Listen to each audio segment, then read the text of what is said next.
حب الہی کے جذبات جاگے، آنکھوں سے جاری ہے برسات، دل میں بھی ایک نور سا چھا گیا ہے، چھیڑی جو رمضان کی بات۔ نحمدہ ونصلی علی رسولہ الکریم، اما بعد فاعوذ باللہ من الشیطان الرجیم، بسم اللہ الرحمن الرحیم، رب اشرح لی صدری ویسر لی امری واحلل عقدۃ من لسانی یفقہوا قولی۔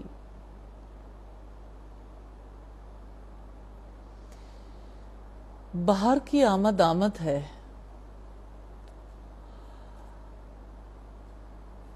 بہار زمین پر جب بھی آتی ہے اپنے رنگ لے کر آتی ہے۔ نیکیوں کا موسم بہار بھی اپنے رنگ لے کر آتا ہے۔ رمضان قریب ہے،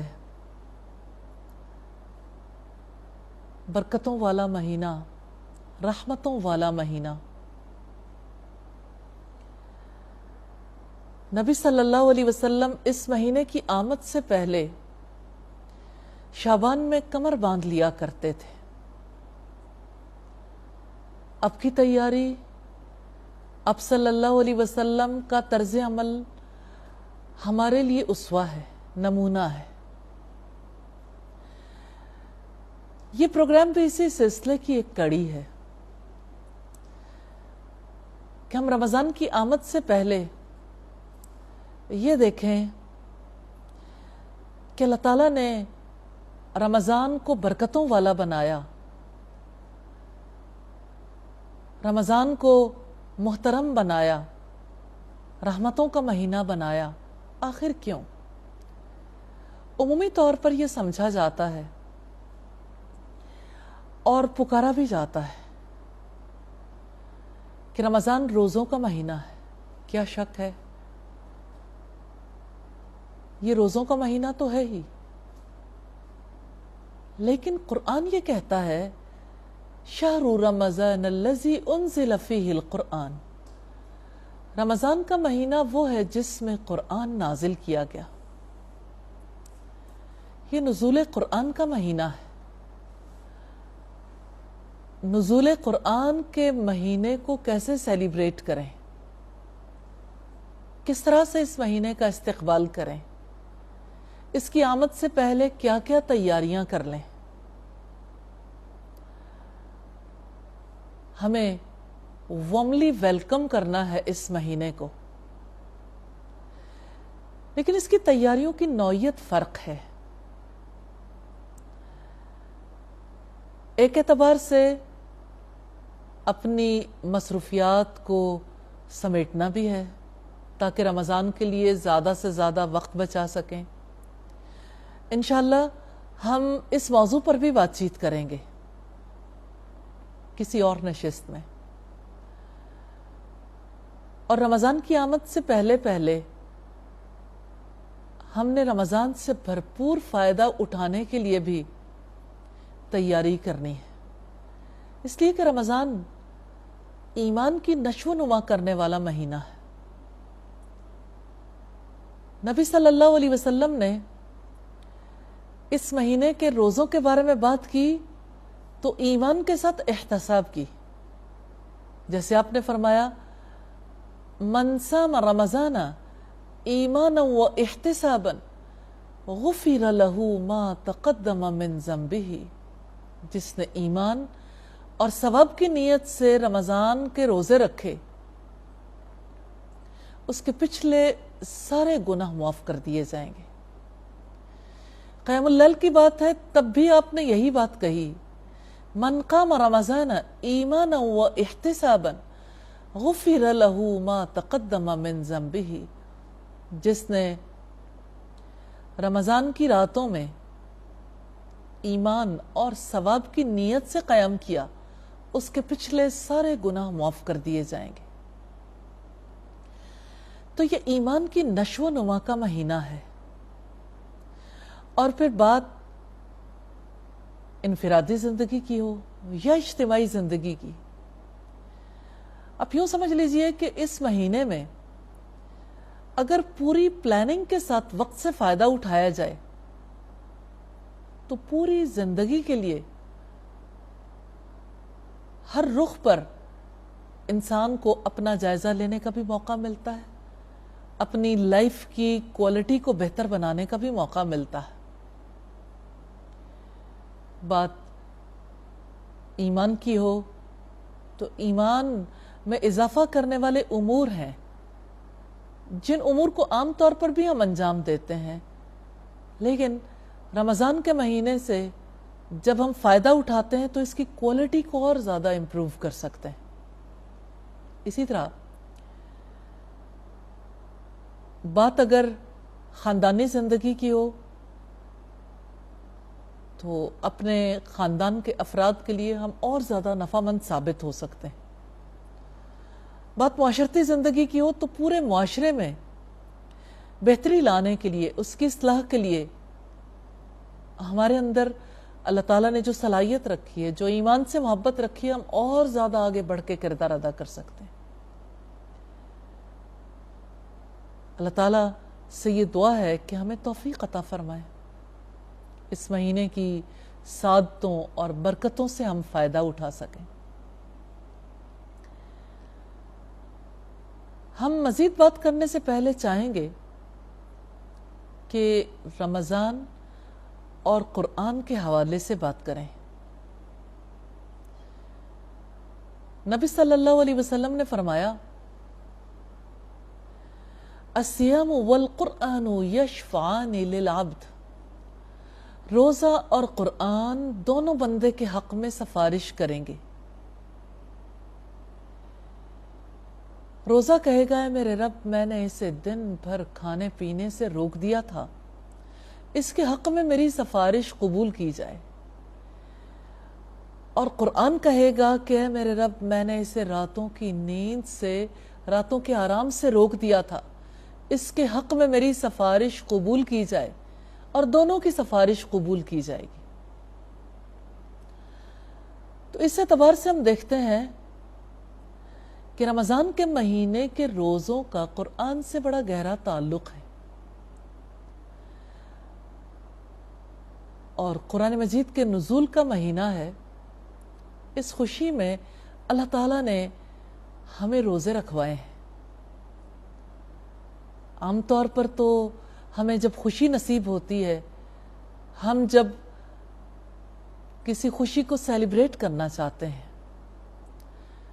تو اس کے لیے سب سے پہلی بات جو ہمارے ذہن میں آتی ہے وہ یہ، کسی کو کھانا کھلا دیں، سب لوگ اکٹھے ہو جائیں، مل بیٹھ کے آپس میں خوشیاں شیئر کریں۔ رمضان کی خوشی منانے کے لیے اور قرآن کی خوشی کو منانے کے لیے اللہ تعالیٰ نے کھانے پینے پر پابندی عائد کر دی۔ سوال یہ پیدا ہوتا ہے، کیوں؟ بات یہ ہے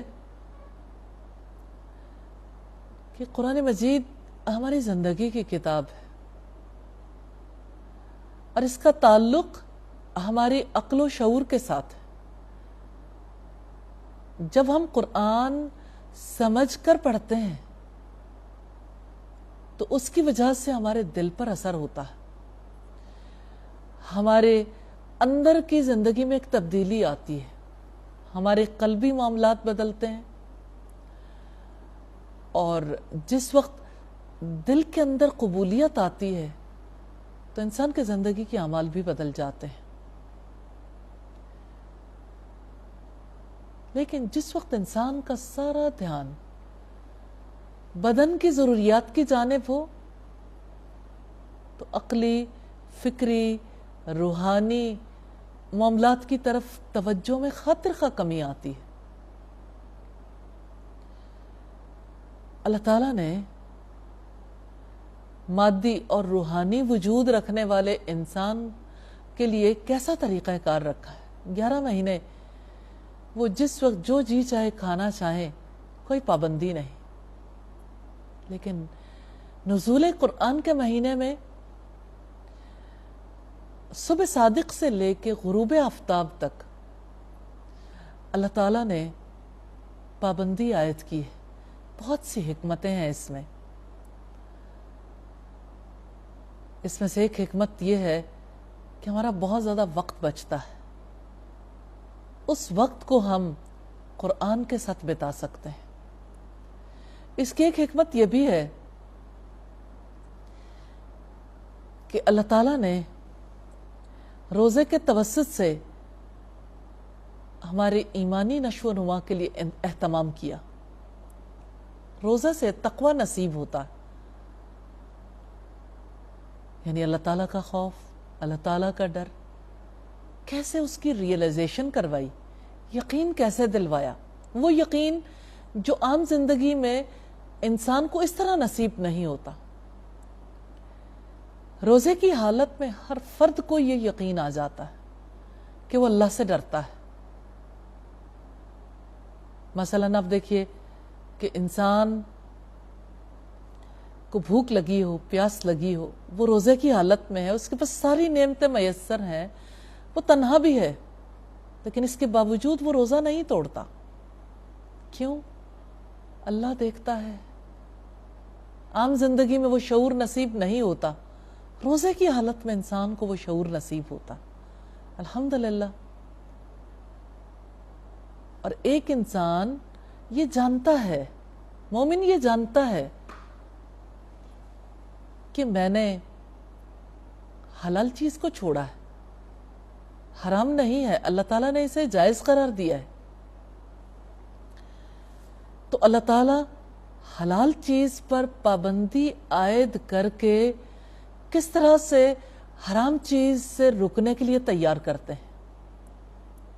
نبی صلی اللہ علیہ وسلم کی حدیث سے ہمیں پتہ چلتا ہے، آپ صلی اللہ علیہ وسلم نے فرمایا، جس نے روزہ رکھنے کے باوجود جھوٹ بولنا نہیں چھوڑا، اللہ تعالیٰ کو اس کے بھوکا پیاسا رہنے کی کوئی ضرورت نہیں ہے. اس سے ہمیں یہ پتہ چلتا ہے کہ روزہ محض کھانا پینا چھوڑنے کا نام نہیں ہے.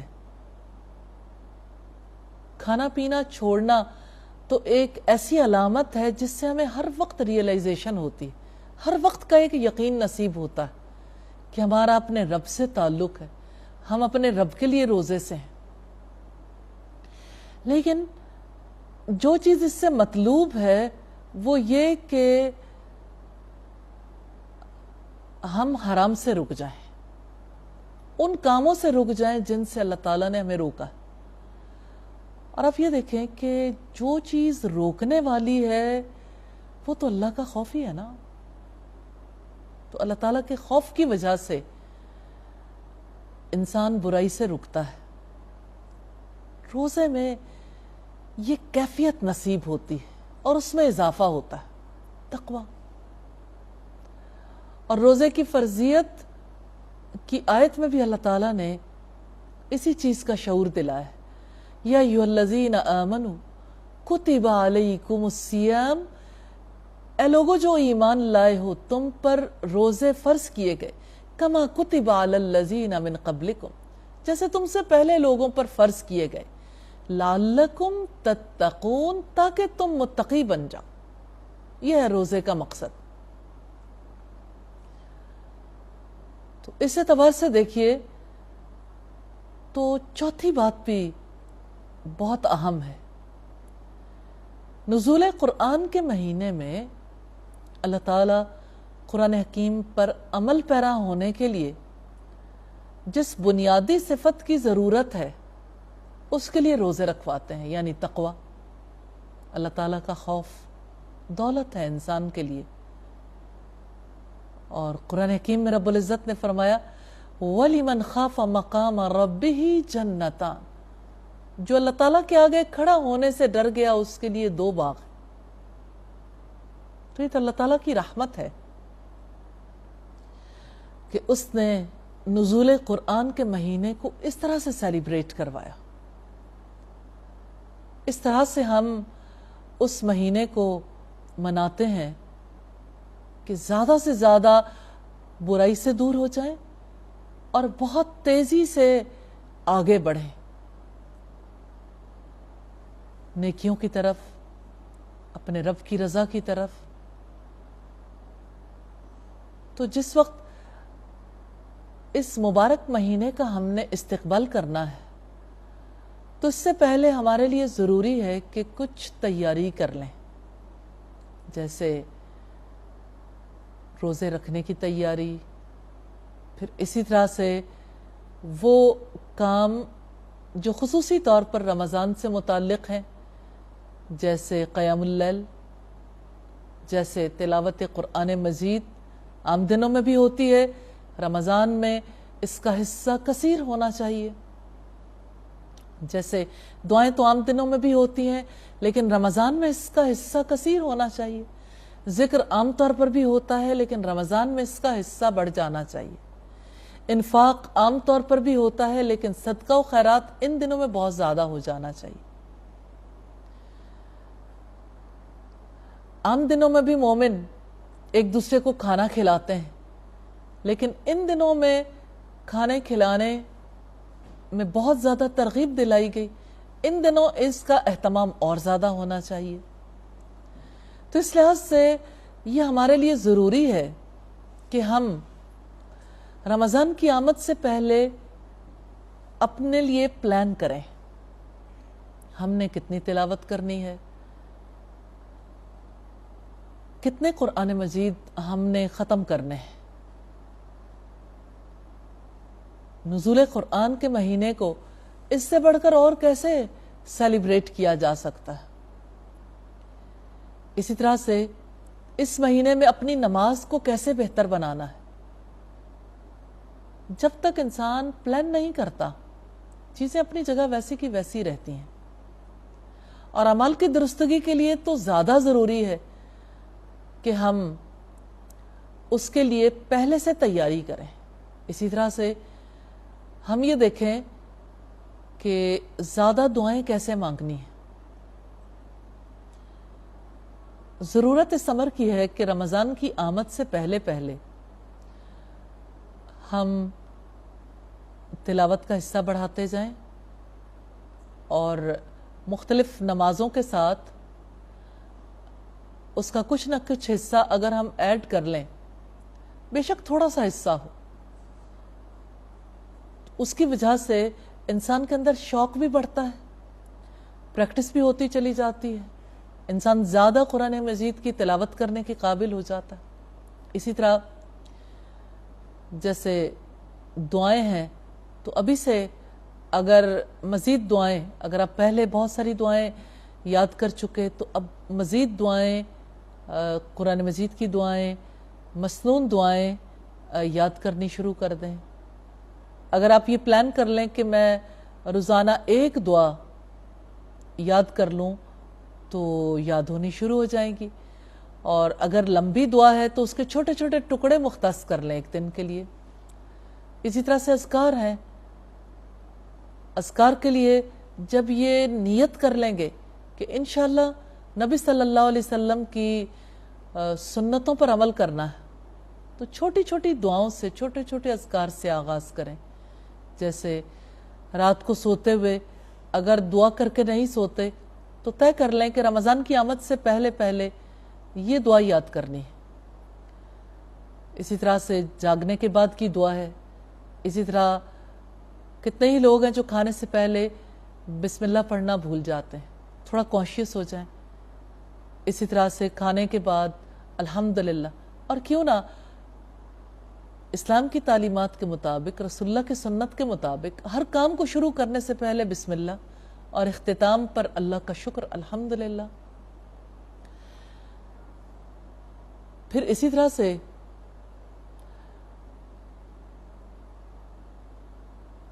جیسے صدقہ و خیرات عام دنوں میں بھی کرتے ہیں، رمضان میں آپ جانتے ہیں افطاریوں کا بجٹ بھی بڑھ جاتا ہے، سحری کے بجٹ میں بھی اضافہ ہو جاتا ہے، تو پہلے سے پلان کر لیں۔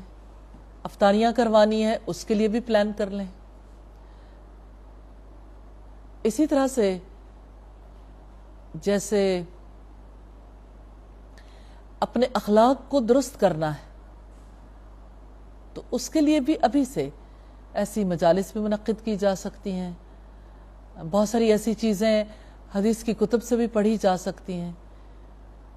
اب تو اتنے سورسز اویلیبل ہیں، نیٹ سے بہت ساری چیزیں سرچ کر سکتے ہیں، کوئی سپیچ، کوئی کسی کی آڈیو، کسی کی ویڈیو، کسی کی کہی ہوئی بات، کسی کتاب سے لے کے اخلاقیات کے موضوع پر آپ پڑھیں گے، انشاءاللہ اس سے بہت زیادہ فائدہ ہوگا۔ اسی طرح سے صاحب استطاعت لوگ رمضان میں عمرے کے لیے پلان کر سکتے ہیں، پھر رمضان میں قیام اللیل کے لیے اپنے آپ کو تیار کریں۔ اپنے اوقات کے اعتبار سے دیکھیے، جیسے سحری کے وقت جب اٹھنا ہے تو ظاہر ہے عمومی طور پر اس کی عادت نہیں ہوتی، اور اسی طرح سے رات کا سونا، دونوں اوقات کو مینج کرنے کے لیے ابھی سے اگر تھوڑا سا اس ٹرانس میں آئیں گے تو رمضان میں انشاءاللہ آسانی ہو جائے گی۔ نبی صلی اللہ علیہ وسلم کے کاموں میں سے ایک اور خاص کام بھی ضرور اس کے بارے میں پلان کریں۔ بخاری کی روایت ہے، اللہ کے رسول صلی اللہ علیہ وسلم کے بارے میں راوی حدیث کہتے ہیں، کان رسول اللہ اجود الناس، کہ اللہ کے رسول صلی اللہ علیہ وسلم سب سے زیادہ سخی انسان تھے، اور آپ کی سخاوت رمضان میں ریح مرسلہ کی طرح ہو جاتی تھی، یعنی تند و تیز طوفانوں کی طرح۔ اور ایسا اس وقت ہوتا تھا جب حضرت جبریل آپ کے پاس آتے تھے، ایسا ہر رات ہوتا تھا جب وہ آتے تو دورہ قرآن کرواتے تھے۔ رمضان کی راتوں میں آپ صلی اللہ علیہ وسلم قرآن حکیم کو حضرت جبریل سے ریوائز کرتے تھے۔ حقیقتاً رسول اللہ صلی اللہ علیہ وسلم کا ہر طرز عمل ہمارے لیے نمونہ ہے۔ تو آج کے دن پہ ہم نے رمضان میں کرنے والے جو نیکی کے کام ہیں اس حوالے سے بات چیت کی کہ اس کے لیے کیسے اپنی ذہنی اور عملی تیاری کرنی ہے۔ اس سلسلے میں بہت سی چیزیں آپ کی معاون اور مددگار ہو سکتی ہیں۔ ایک چھوٹی سی کتاب ہے جس میں رمضان کے 30 ڈیز کا ایک کیلنڈر ہے۔ یہ کوئی کسی خاص دن کے ساتھ مخصوص چیزیں نہیں ہیں، لیکن اگر رمضان کے لیے آپ ہر روز ایک قرآن کی بات، قرآن کے متعلق، یا کوئی دعا یا ذکر، یا نماز کی بہتری کے لیے، یا وضو اچھا کرنے کے لیے، یا اخلاق کی بہتری کے لیے، یا انفاق کے لیے، اللہ کی راہ میں خرچ کرنے کے لیے چھوٹے چھوٹے ٹپس، حدیث یا قرآن کی آیت، اس کو اپنی زندگی میں ایڈ اپ کرتے چلے جائیں گے تو یہ کل ایک دن میں 10 منٹ چاہیے۔ افطار سے پہلے اگر آپ اسے شامل کر لیتے ہیں، اپنی فیملی کو بھی ساتھ شامل کر لیتے ہیں، تو اس طرح سے ہر روز ایک نیا احساس آپ کے اندر ضرور جاگے گا انشاءاللہ تعالی۔ رمضان کی آمد کے متعلق سوچتے رہیے گا، انشاءاللہ تعالی اس بارے میں مزید بات چیت ہم کل کریں گے۔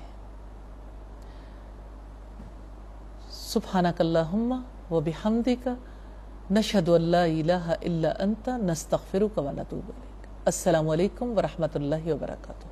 حب الہی کے جذبات جاگے، آنکھوں سے جاری ہے برسات، دل میں بھی ایک نور سا چھا گیا ہے، چھیڑی جو رمضان کی بات۔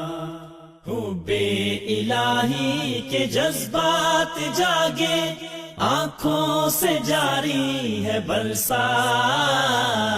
دل میں بھی ایک نور سا چھا گیا ہے، چھیڑی جو رمضان کی بات۔